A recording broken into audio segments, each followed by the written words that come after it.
欢迎小林英姿众议员，时隔7年之后再度来台访问。 Japan's former economic security minister is visiting Taipei, meeting President Ching-te and other top officials. Nearly all NATO member states have agreed to increase their defense spending to 5% of GDP. Taiwan's former foreign minister David Lee writes about his life in diplomacy in his new memoir. Plus, high school students prepare for a future career in gaming with dedicated esports classes.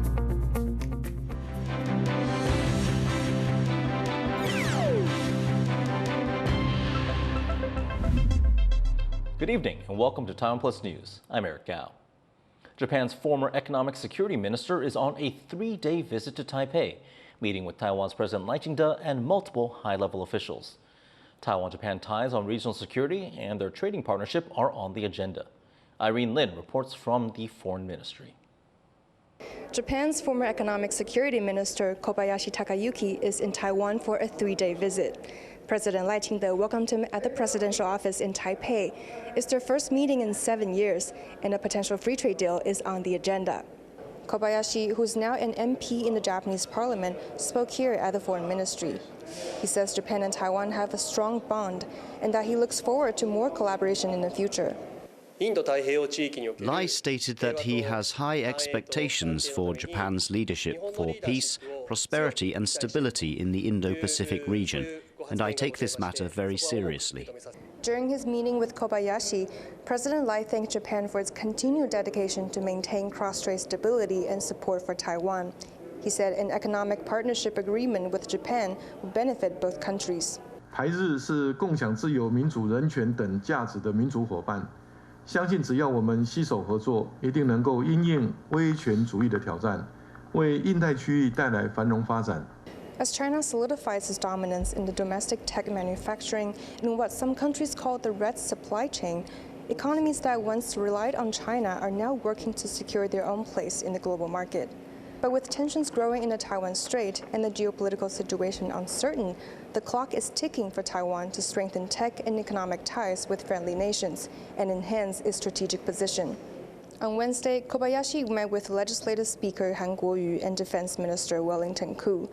Both officials praised Taiwan and Japan's mutual assistance in the wake of natural disasters. Kobayashi is set to meet with Taiwan's Vice President Bi King-hsiao and Economy Minister Guo Zhihui. Regional security and economic stability are expected to be key topics of discussion during those meetings. Klein Wang and Irene Lin at the Foreign Ministry in Taipei for TaiwanPlus. Taiwan's Mainland Affairs Council is reminding the public of the dangers of traveling to China after Beijing announced a new policy that would make it cheaper for some Taiwanese to travel there. Beijing says it will waive the application fee for a special travel permit for Taiwanese people to enter China until the end of 2027. In response, the Mainland Affairs Council, which oversees relations with China, urged the public to consider the risks of traveling there amid cases of Taiwanese people being detained and interrogated. Taiwan's National Palace Museum is defending its decision to collaborate with a U.S. museum rather than its Chinese counterpart for its 100th anniversary celebration. China is criticizing the museum for displaying pieces from the Met in New York, saying it should have partnered with Beijing's Palace Museum instead, given their shared cultural roots. The National Palace Museum said that cross-strait tensions made collaboration with China unsuitable, citing frequent Chinese military incursions into Taiwan's air defense identification zone. It added that all exchanges must be based on equality and dignity. Taiwan's National Palace Museum holds nearly 700,000 artifacts and artworks from China. President Ching-te has attended the joint graduation ceremony for Taiwan's 8 military academies. He called on the new military officers to remain disciplined and serve the people. Lai pledged to push forward defense reforms and achieve military self-reliance, encouraging the new officers to take the lead in safeguarding national security. He also vowed to unite the Taiwanese people so they could give their strongest backing to the military. 身为三军统帅，我的使命就是确保国家的生存发展。保护全体国人的生命财产安全。 President Lai also reminded the new officers to stay vigilant in the face of ongoing authoritarian threats. Nearly all members of the NATO alliance have agreed to increase their defense spending. It marks a major foreign policy win for U.S. President Donald Trump, who has long demanded that countries increase their defense budgets, not just NATO partners, but also Taiwan. Chris Gorn reports. U.S. President Donald Trump is back in Washington following a successful NATO summit at The Hague, where members almost unanimously agreed to raise their defense spending requirements from 2% to 5% of GDP over the next decade. And the decisions today will produce trillions more for our common defense to make us stronger and fairer by equalizing spending between America and America's allies.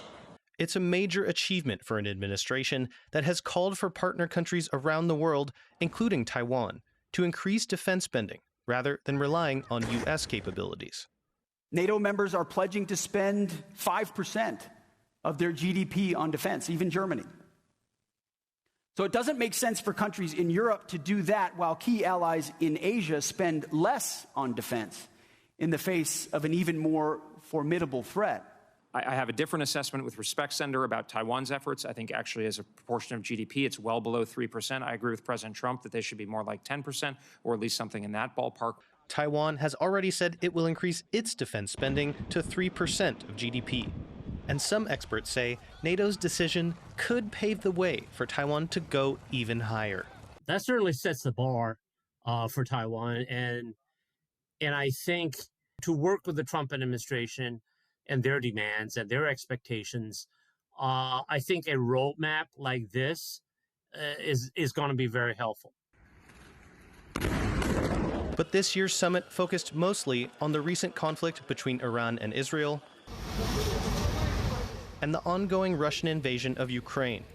NATO leaders met with and reaffirmed support for Ukrainian President Volodymyr Zelensky. And despite previous tensions, Zelensky and Trump met on the sidelines of the summit.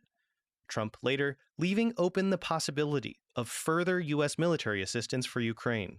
They do want to have the anti-missile missiles, okay, as they call them, the Patriots, and we're going to see if we can make some available.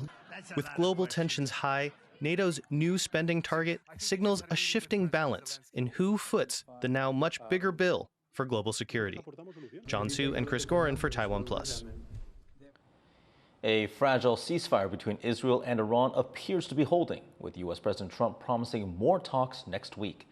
But the war and Iran's threats to blockade the vital Strait of Hormuz has raised questions over global energy security. For more on this situation, Alec McDonald spoke to Fidel Amachi-Owusu, security analyst and CEO of DefSec Analytics Africa. What sort of implications are there for the globe if the Strait of Hormuz were shut now or at a later date? I would like to see that the region in question, that is the Persian Gulf, is a very strategic region for international reasons. That is, about 20% of global oil is supplied from the area. Saudi Arabia has so much oil, but much of its reserves or much of the drilling happens at that region, the coast, the Persian Gulf coast. And then other countries like Iran, Kuwait, Iraq, all have their oil resources being moved in that corridor. So if it is closed, the Strait of Hormuz is closed, it goes to affect global market prices. And therefore, when there is any closure or there's any disruption in the region, it goes to affect global oil prices. And countries, both developed and developing, will be affected by that. For a country like Taiwan, where there is not a significant amount of oil and natural gas going through the Strait of Hormuz, but it would certainly still have an impact, what sort of considerations might leaders be going through right now? So these countries will then have to face some challenges because, trying to change your sources of supply is not that easy. It takes time. After years of saber rattling between Israel and Iran, this is the first time we've seen actual exchanges. In the past months and a couple of years, we've seen, especially after the October attack in Israel, we've seen Israel or Tehran and Israel exchanging missiles. But this is the first time there has been an actual war, the 12-day war, so-called, and it has not led to the closure of the Strait. However, in the future, it could. And so many of these countries that rely on energy resources from these straits are going to look for alternatives in the future. And I think they are going to look at new areas like in Africa and other places where new oil finds are being made and developments are following. So considering the geopolitical situation that Taiwan is in, with Beijing having a lot of influence in Africa right now, do you think Taiwan might have difficulties finding alternative energy and oil field sources in Africa? I believe that sometimes the global politics is separated from the markets. In that if a country wants to sell its oil, it might not look at how Beijing sees a country before it sells its oil to that country. When it comes to diplomacy, it's a different ballgame. But when it comes to the market, that could also be different. And so I think that no matter what, Taiwan will definitely get an alternative in the markets. And after all, countries such as the United States and others still recognize Taiwan at some levels. And I believe that could also make up for any gaps that could be created as a result of these tensions in the Persian Gulf. That was Fidel Amachi-Owusu from DefSec Analytics Africa. Global carbon dioxide emissions in 2024 hit a new high for the fourth straight year. Industry group The Energy Institute says the world's total energy supply increased by 2% last year. It was also the first year since 2006 in which all major sources of energy, from oil to solar, saw an increase. The authors of the report say that despite record growth in renewable sources, the world is no longer on track to hit green energy goals by 2030. Coming up after the break, more explicit images of minors are being shared online, and that has Taiwan's child welfare groups concerned.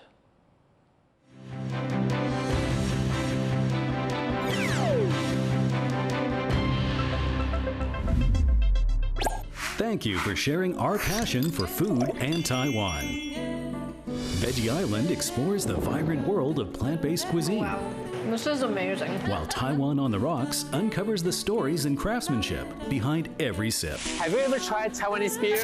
Are you ready to taste even more of Taiwan? In the face of adversity, the power of truth. A roadmap for a just and open world, charted by the freest country in Asia. Taipei for TaiwanPlus. TaiwanPlus News, a voice of freedom in Asia.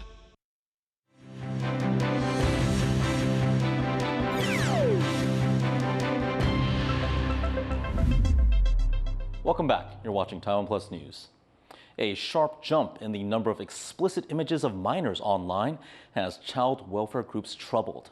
They're offering solutions to an issue that's not just affecting Taiwan, but countries worldwide. John Van Trieste reports.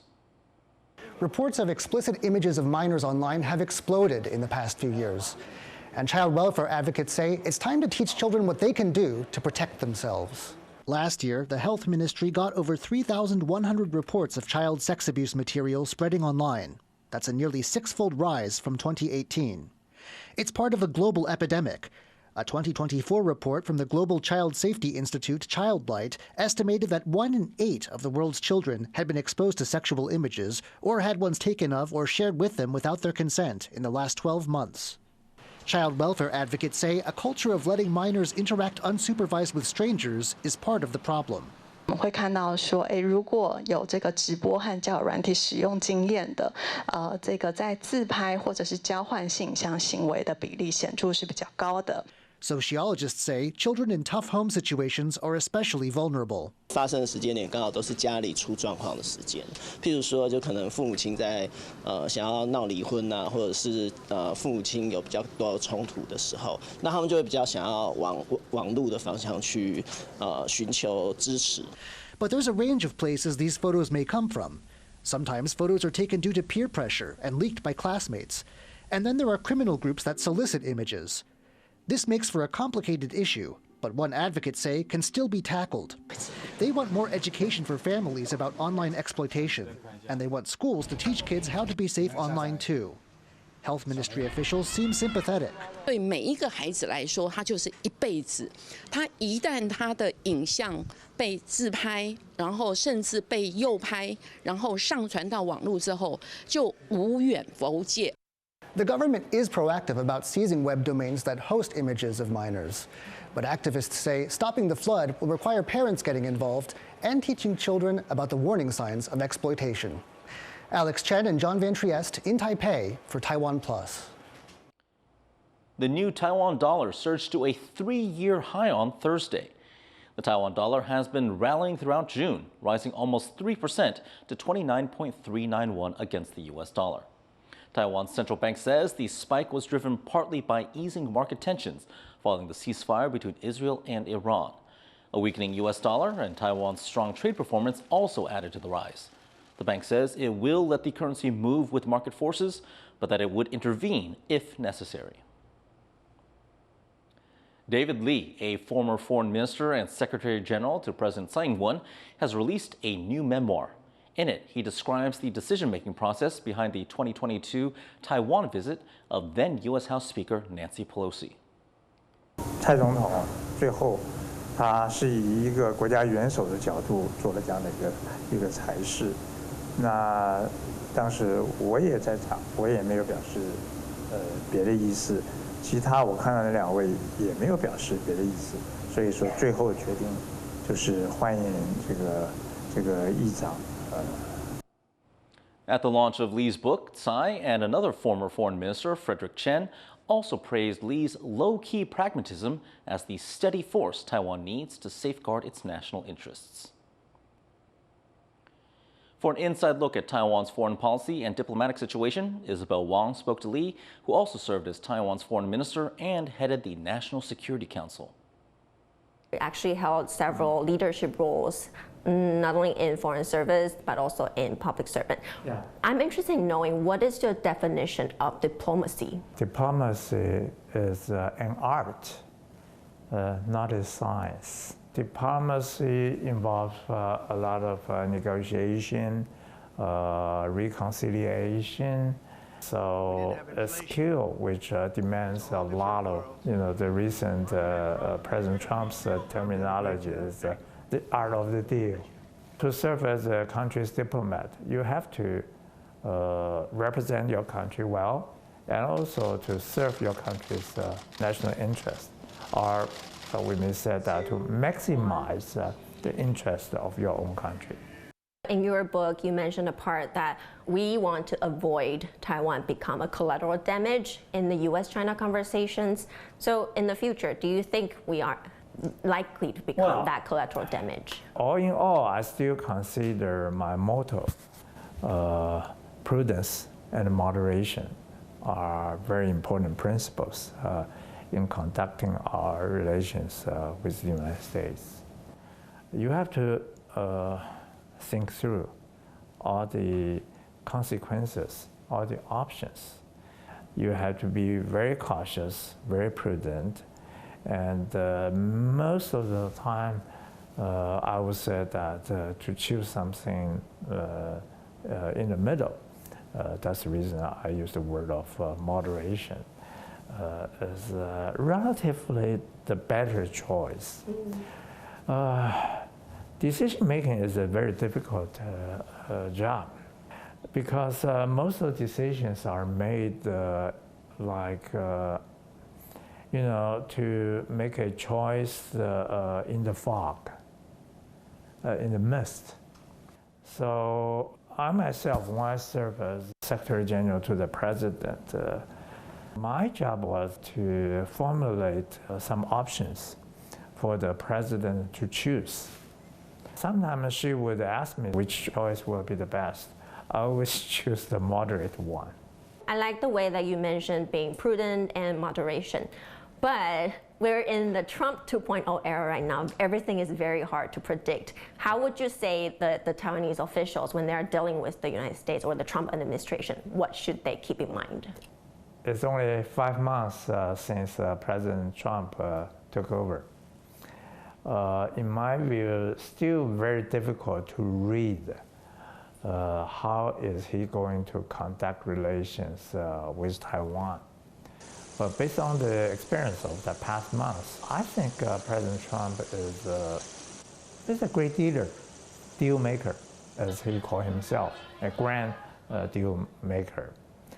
So I think he understands the strategic importance of Taiwan, in terms of our strategic location, in terms of the importance of Taiwan in the high-tech supply chain and others. So I'm pretty confident that we'll be able to maintain good relations with the President Trump's administration. Also, I believe that President Trump will keep us in peace in the rest of 3 years and 7 months. That's my reading. But some may say that there's the potential of 2027 Chinese invasion of Taiwan. Would that probably become like the next Taiwan Strait crisis in your point of view? It's only because of Xi Jinping told the People's Liberation Army to be ready, to have the capability to invade. That's the timeline set by Xi Jinping to the PLA. It doesn't mean that we will have a crisis by 2027. So it's a man-made hypothetical dateline. And at that time will be still President Trump in the White House. I believe that he has the talent and the skill to manage the relationship with Beijing. That was former senior Taiwanese official David Lee, and you can watch the full interview on Zoom In, Zoom Out. New episodes air every Tuesday and Thursday. A family home in New Taipei has been given temporary historic status. That's after the owners attracted significant public attention for protesting its planned demolition. The home was built on public land during the Japanese colonial era and has been occupied by the Lai family for over 70 years. They have faced decades of legal battles to keep it standing, fighting against development projects. Just days before the house was set to be torn down, the family submitted an application to have it deemed a cultural asset. The Taipei District Court granted that status on Wednesday and gave officials 6 months to make a final decision. As esports continue to surge in popularity worldwide, Taiwan is nurturing esport talent right in the classroom. But with intense training schedules and academic pressure, the path to glory is a hard one. Chelsea Wu has this story.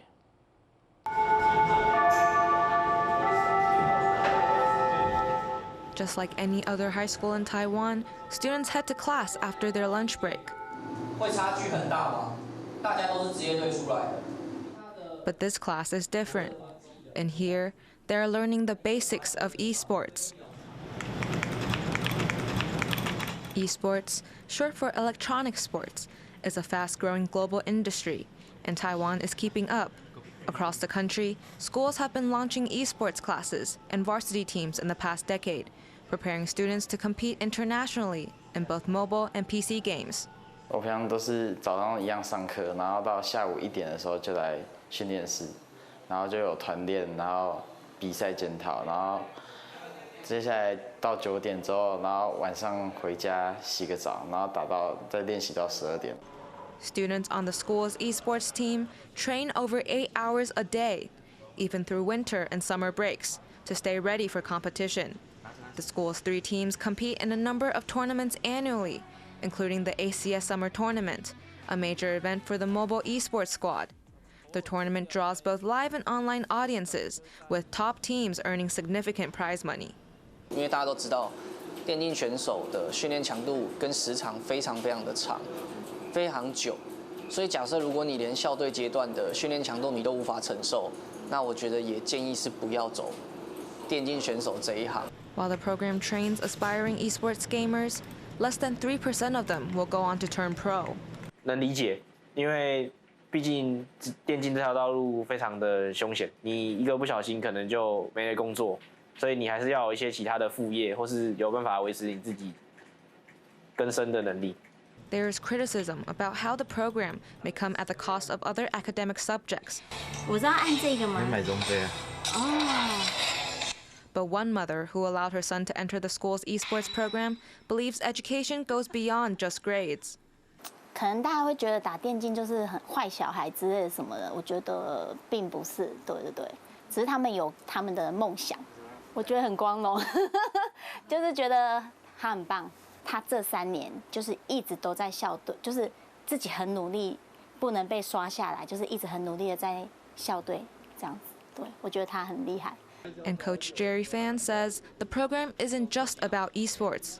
是在这一段过程里面，我希望他们学习到非常自律的这个精神，就是你在训练的时候，你除了要很自律之外，你要非常渴望胜利。对，这些东西是你接下来在进到社会工作，甚至你到大学过后进到产业端，其实这是非常好的一个习惯。While the road to becoming a pro gamer is uncertain, what these students gain along the way, discipline, resilience, and purpose, may be the real victory in the game of life, whether or not they ever grace the global esports stage. Joseph Wu, Peachy Zhuang, and Chelsea Wu for TaiwanPlus. And thanks for joining us on TaiwanPlus News. Visit our website to see more of our news reports or follow us on social media for more updates. Finally, we take you to the UK for the opening ceremony of the Glastonbury Music Festival. I'm Eric Gao. Take care, and we'll see you next time.